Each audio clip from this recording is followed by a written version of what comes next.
Fir-rapport tagħha dwar l-investigazzjoni li ntalbet tagħmel brabta ma' proprjetà tas-Segretarju Parlamentari Ian Borg, il-Kummissjoni kontra il-Korruzzjoni ma qalitx biss li ma sar xejn illegali min-naħa ta' Borg iżda spjegat kif ma seta' jirriżulta minn imkien li Ian Borg jew xi ħadd uża l-poteri tiegħu biex jieħu xi ħaġa li ma kienx ħaqqu.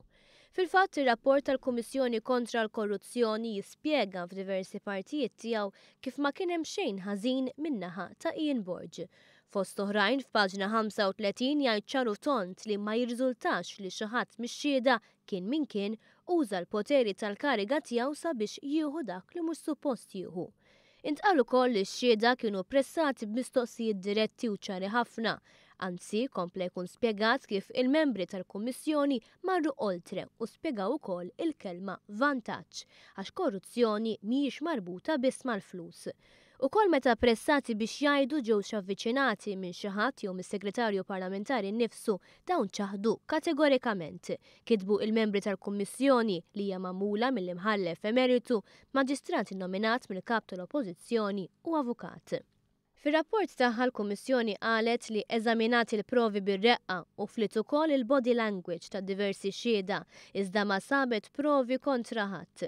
Intant f'konferenza tal-aħbarijiet l-Awtorità Maltija għall-Ambjent u l-Ippjanar saħqet li qed iżomm mat-deċiżjoni oriġinali tagħha li toħroġ il-permess tal-applikazzjoni ta' żvilupp ta' binja fi-triq Santa Caterina ir-Rabat. Iċ-Chairman tal-MEPA Vince Cassar qal li l-aġir tal-Ombudsman bil-mod kif ippubblika r-rapport tiegħu kienet etikament ħażina u poġġiet lill-awtorità f'pożizzjoni antipatika. Hija xi ħaġa ta' etika dina iżjed milli affarijiet oħra. Jiena jgħidilli li jekk inti lili battli fit-23 ta' Novembru battli l-final opinion tiegħek u tajtni sa 23 ta' Diċembru biex inkun nista' nagħmel reazzjoni tiegħi. Kellek tistenna sa 23 ta' Diċembru, tirċevi r-reazzjoni tiegħi u mbagħad tagħmel affarijiet pubbliċi, mhux tagħmilhom l-għada li battli lili il-rapport tagħmel press conference. Din l-għaġla waslet reazzjoni negattiva mill-pubbliku u li tat impressjoni ħażina. Fil-fatt il-MEPA soktat tisħaq li l-konklużjonijiet tal-Ombudsman kienu żbaljati. Aħħar applikazzjoni kellu diġà żvilupp li kien ta' 95 square meters iżjed minn dak il-50 square meters li tgħidlek il-policy.